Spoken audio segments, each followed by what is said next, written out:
नमस्कार दोस्तों, postal promotion online classes में आप सबका बहुत बहुत स्वागत है। आज हम लोग पोस्टल मैनुअल वॉल्यूम 6 पार्ट 1 कर रहे हैं।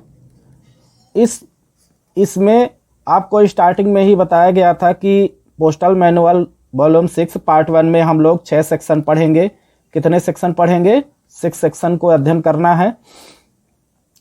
2 सेक्शन आपका कंप्लीट हो चुका है, एक सेक्शन आपका कंप्लीट हो चुका है मिसलेनियस रूल्स के बारे में, जिसमें हम ऑलरेडी 2 क्लास ले चुके हैं। 2 वीडियो आपका यहाँ से रिलीज हो चुका है। आज हम लोग पढ़ने वाले हैं मेल सेक्शन का, मेल डिपार्टमेंट का हम पढ़ेंगे, जो सेक्शन नंबर 2 है। इसमें एक ही क्लास आपका रहेगा, क्योंकि ये मेल डिपार्टमेंट ज़्यादा इसमें रूल बड़े नहीं हैं, कम क्लास ही हैं। तो चलिए आइए स्टार्ट करते हैं, जिससे जल्द से जल्द आपका सिलेबस पूरा हो सके और आप अच्छे से पढ़ाई कर सकें। तो यहाँ पे देखिए 6 सेक्शन हमको पढ़ना है। मिसलेनियस रूल हो गया, मेल डिपार्टमेंट हो गया, सॉर्टिंग डिपार्टमेंट हो गया, डिलीवरी डिपार्टमेंट हो गया, डिपॉजिट डिपार्टमेंट हो गया, रजिस्ट्री एंड पार्सल डिपार्टमेंट हो गया। तो ये चीज़ आपका कंप्लीट हो चुका है। आज इसको हमको कवर करना है। देखिए, एक ऐसा चैप्टर है जिसमें थोड़ा सा आपको बोरिंग भी लग सकता है, पर पढ़ना तो है ही, क्योंकि विभाग ने इसको सिलेबस में दिया हुआ है। रोल नंबर 55 पिछली क्लास में क्लास नंबर 55 यानी 55 बी तक हम लोग पढ़ चुके हैं। आज पढ़ेंगे 56 पोस्ट मास्टर द्वारा देखभाल। आज कौन सा क्लास पढ़ेंगे? पोस्ट मास्टर द्वारा देखभाल, केयर बाय पोस्ट मास्टर। क्या क्या पोस्ट मास्टर द्वारा देखभाल किया जाता है। पहले नंबर पे दिया गया है कि डाक सहायक, मेल असिस्टेंट और दूसरे विभिन्न सहायकों के बीच डाक थैलों का लेन देन जो भी होता है उसकी निगरानी पोस्ट मास्टर साहब रखेंगे। दूसरा, डाक सहायकों द्वारा थैलों की जांच करना। डाक सहायकों द्वारा जो भी थैलों की जांच की जाती है, उनकी सील, डोरी, लेबल ठीक है या नहीं है, इस बात का देखभाल भी पोस्ट मास्टर साहब को ही करना पड़ता है। यानी सबसे पहले तो वो क्या करेंगे कि मेल असिस्टेंट और दूसरे जो भी सहायक है उनके थैले को लेन देन का निगरानी रखेंगे। और दूसरा चीज़, उनके द्वारा जो थैले बंद किए जाते हैं उसमें डोरी, लेबल सही से लगा है कि नहीं लगा है, ये सब चीज़ की देखभाल करना किसका काम है? पोस्ट मास्टर साहब का काम है। तो ये हो गया पोस्ट मास्टर द्वारा देखभाल। अब आपका आता है रूल नंबर 57। रूल नंबर 57 पे दिया गया है उप डाकघर में डाक पहुंचने का समय। मतलब सब ऑफिस में जो डाक पहुंचने का समय है उसके बारे में जानकारी लेंगे। प्रधान डाकघरों में, हेड पोस्ट ऑफिसेस में पोस्ट मास्टरों के लिए यह जरूरी है, जो प्रधान डाकघर के पोस्ट मास्टर होते हैं उनके लिए यह जरूरी है कि वो अपने यहाँ से अपने उप डाकघरों को भेजी गई, हेड ऑफिस से सब ऑफिस के लिए जो भेजी गई डाक है उसके पहुंचने के सही समय की जानकारी रखें और सूचना पुस्तिका में उसको नोट कर लें।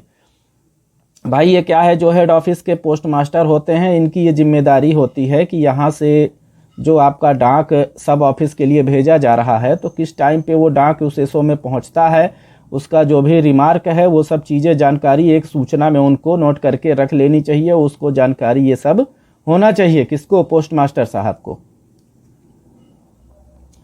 अब आते हैं रूल नंबर 58। 58 में दिया गया है समय सारणियाँ, टाइम टेबल। ये देखिए टाइम टेबल्स लिखा हुआ है। तो डाक के प्रेषण और पहुंचने के समय बताने वाली समय सारणी को फॉर्म किस में लिखते हैं? M40 में दर्ज किया जाता है कि किस टाइम पे डाक भेजा गया है और किस टाइम पे वो डाक वहाँ पे रिसीव हो रहा है, इसमें आपको दर्ज करना पड़ेगा। दूसरा चीज़, डाक को काफ़ी देर रोकने के इन सभी मामलों की रिपोर्ट अधीक्षक को पत्र के माध्यम से भेज दी जाएगी। मान लीजिए किसी कारण बस ऐसा हो गया कि हम उसको, जो हमारा टाइमिंग था डाक भेजने का जो हमारा टाइमिंग था, उस टाइम से अगर हम नहीं सेंड कर पाते हैं तो उसको क्या है, एक लेटर के माध्यम से हमें एसपी यानी सुपरिटेंडेंट ऑफ पोस्ट को भेजना पड़ेगा। रोल नंबर 59 डिलीटेड है, निकाल दिया गया है, थोड़ा सा राहत मिलेगा आपको।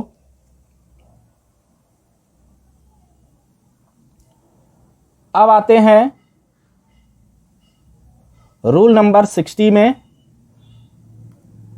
60 में बोला गया है stoppage of male should be reported, डाक के रोके जाने की रिपोर्ट को जाए। तो पत्र या पार्सल डाक पहुंचने में देरी हो जाए तो इसकी रिपोर्ट अधीक्षक साहब को तत्काल भेज दी जानी चाहिए, है ना। ये होता है कि जैसे मान लीजिए कि किसी पत्र या पार्सल के पहुंचने में अगर देरी हो गया, वो बैग नहीं पहुंच पाया है, तो हो सकेगा तो पोस्ट मास्टर साहब को इसकी सूचना तत्काल रिपोर्ट से किसको देना पड़ेगा, सुपरिटेंडेंट ऑफ पोस्ट यानी अधीक्षक सर को उसकी रिपोर्ट भेजनी पड़ेगी। अब भाई हम लोग मेल डिपार्टमेंट पढ़ रहे हैं ना। रोल नंबर 61 या क्लास नंबर 61, रेल से ले जाई जाने वाली डाक, मेल कैरिड बाई रेल। इसमें क्या होता है कि रेल से डाक या तो डाकघर के कर्मचारियों के चार्ज में ले जाई जाती है या बंद थैलों में गाड़ी के गार्ड के चार्ज के रूप में ले जाती है। या तो डाक के कर्मचारी ले जाएंगे या बंद करके उसको थैले में गाड़ी के गार्ड के माध्यम से भी जो उस समय चार्ज में रहेंगे वो भी ले जा सकते हैं। पहली दशा में रसीदों का आदान प्रदान नहीं होता है। यदि डाक के कर्मचारी ले जाते हैं, रेल से अगर डाक ले जाते हैं तो उसमें रसीदों का कोई आदान प्रदान नहीं करना पड़ता है। मगर दूसरी स्थिति में इस विषय पर विशेष नियमों में बताई गई प्रक्रिया का पालन करना पड़ता है। ये किसके लिए पालन करना पड़ेगा? जो आपके बंद थैले ले जा रहे हैं ना, गाड़ी के गार्ड जो ले जाते हैं, उनको कुछ नियम बनाए गए हैं। उस नियम का जब पालन करेंगे तभी वो डाक ले जा सकते हैं। और जो हमारे ऑफिस के कर्मचारी हैं वो ले जा रहे हैं रेल के माध्यम से डाक, तो उनको कोई ऐसी कार्रवाई करने की जरूरत नहीं है। अब क्लास नंबर 62 में बताया गया है कि समुद्री जहाजों से ले जाई जाने वाली डाक, mail carried by sea ship.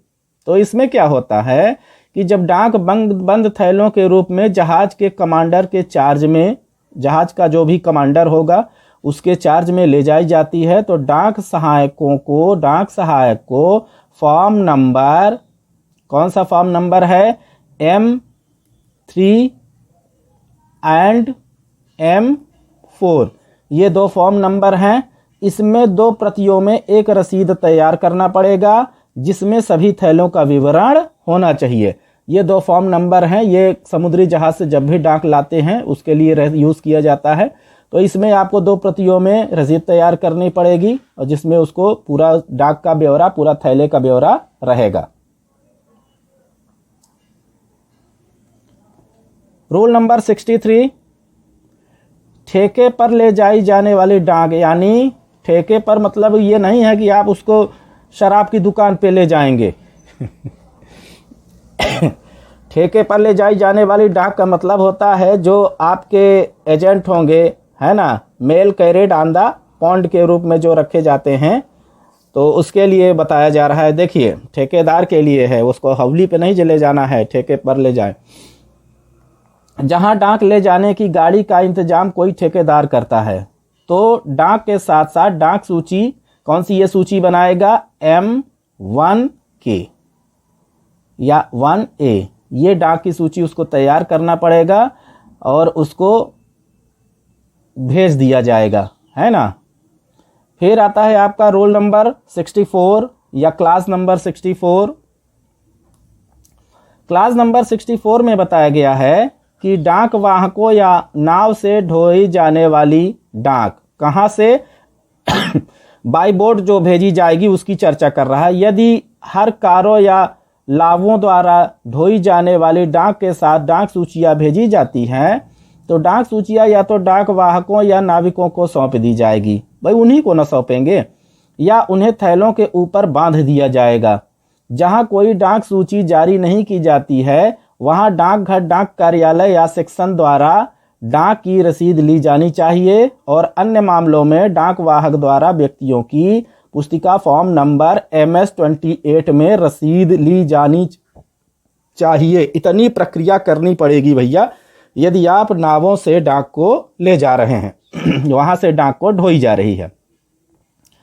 Roll number 65, डाकघर के नाम आई डाक का निपटान, disposal of male received in the name of post office. पहला, डाक सहायक जो मेल असिस्टेंट हैं, डाकघर के नाम आए पारवहन थैलों को खोलेंगे। दूसरी चीज, जब विदेश डाक केंद्र के क्षेत्र में आने वाले किसी स्थान को डाक किसी ऐसे डाकघरों को मिल जाए जो विदेश डाक केंद्र में नहीं है, मतलब फॉरेन डाक में अगर भेजा गया है, कुछ दिन बाद कुछ कंडीशन में ऐसे पता चले कि ये विदेश डाक केंद्र है ही नहीं, तो उसका जो निपटान किया जाएगा बिना खोलेंगे नहीं उसको, निकटतम जो भी विदेश डाक केंद्र फॉरेन पोस्ट सेंटर होंगे वहां पर उसको भेज दिया जाएगा।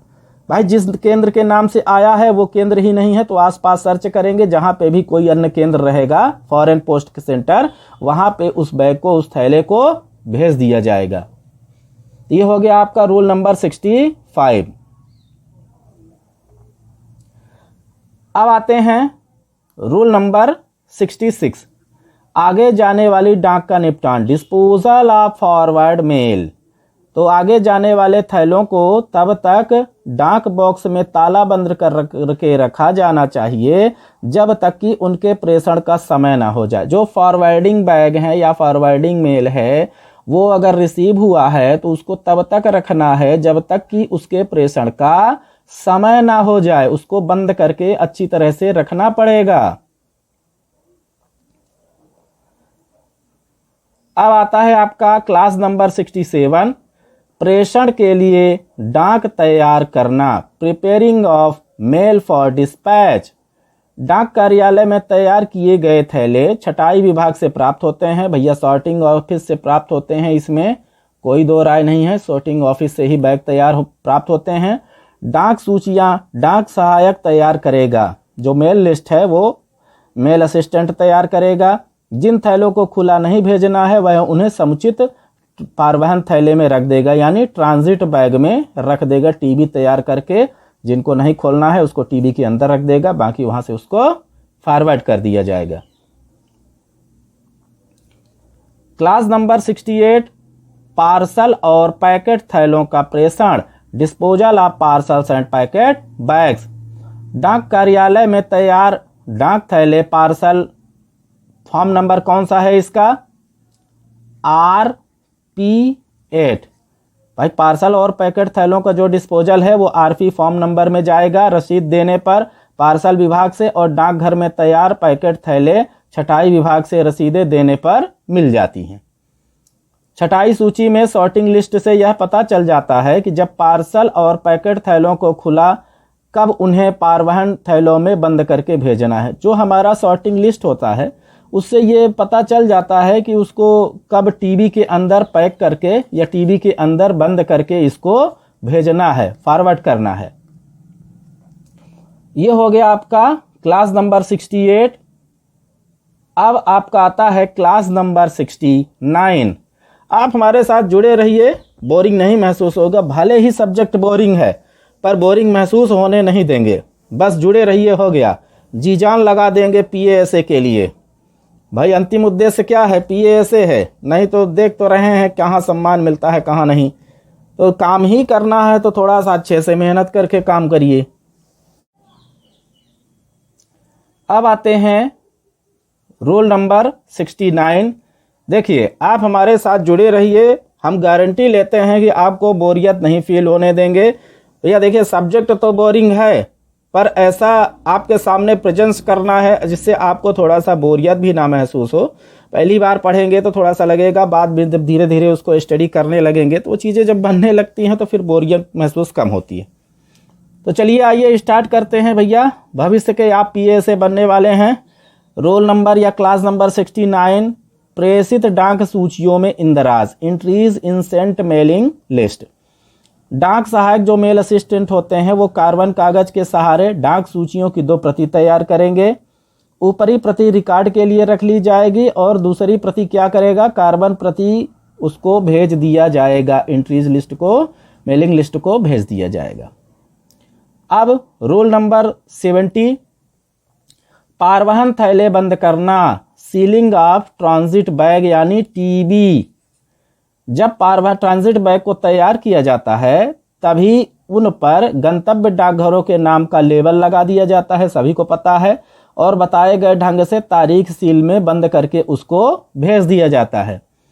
जब तार लिफाफा या टेलीग्राफ इन्वेलप पारवहन थैले में आगे भेजा जाता है, टीबी में उसको जब भेजते हैं, तो पारवहन थैले के लेबल पर लाल स्याही से काफ़ी बड़े बड़े अक्षरों में टेलीग्राफ एनवेलप क्या किया जाता है, उसमें रख शब्द लिख दिए जाते हैं, उसमें शब्द लिख दिए जाते हैं जिससे उसकी पहचान हो सके। और किसी लिए लिखेंगे? Rule number 71, delivery of mail to the carrier, वाहक को डाक की सुपुर्दगी। मेल असिस्टेंट जिस थैले में डाक बंद की गई है उस थैले की डोरी, सील की हालत सावधानी से सबसे पहले तो जांच कर लें। वह व्यक्तिगत रूप से यह देखे कि थैले ठीक समय पर वाहक को सौंप दिए गए हैं कि नहीं। कौन देखेगा? मेल असिस्टेंट, है ना। तो ये हो गया वाहक को डाक की सुपुर्दगी के कुछ दिशा निर्देश। अब ये आपका क्लास 3 खत्म होता है। अब इसके बाद आपका चालू होगा क्लास 4 में हम आपको पढ़ाएंगे। आपका ये मिसलेनियस खत्म हो चुका है, मेल डिपार्टमेंट खत्म हो चुका है। अब हम आगे पढ़ेंगे सॉर्टिंग डिपार्टमेंट, सेक्शन नंबर 3। तो इसको अच्छे से तैयार करिए, अच्छे से पढ़िएगा। और यदि आप हमारे क्लास को अभी तक सब्सक्राइब नहीं किए हैं चैनल को, तो सब्सक्राइब कर लीजिए। और वीडियो अच्छा लगे करे तो उसको थंब प्रेस कर दिया करिएगा, नहीं अच्छा लगता तो कम से कम उल्टा थंब ही प्रेस कर दीजिएगा, कुछ तो करिए। कमेंट बॉक्स में भी कुछ लोग, आप लोग कुछ पूछते ही नहीं है, आपके मन में कोई कन्फ्यूजन ही नहीं रहता है। तो ये सब चीज़ें हैं, इसको ध्यान में रखिएगा और ज़्यादा से ज़्यादा अपने दोस्तों को भी इसकी जानकारी दीजिए, वो भी इसका लाभ उठा सकें। तब तक के लिए बहुत बहुत धन्यवाद। नमस्कार।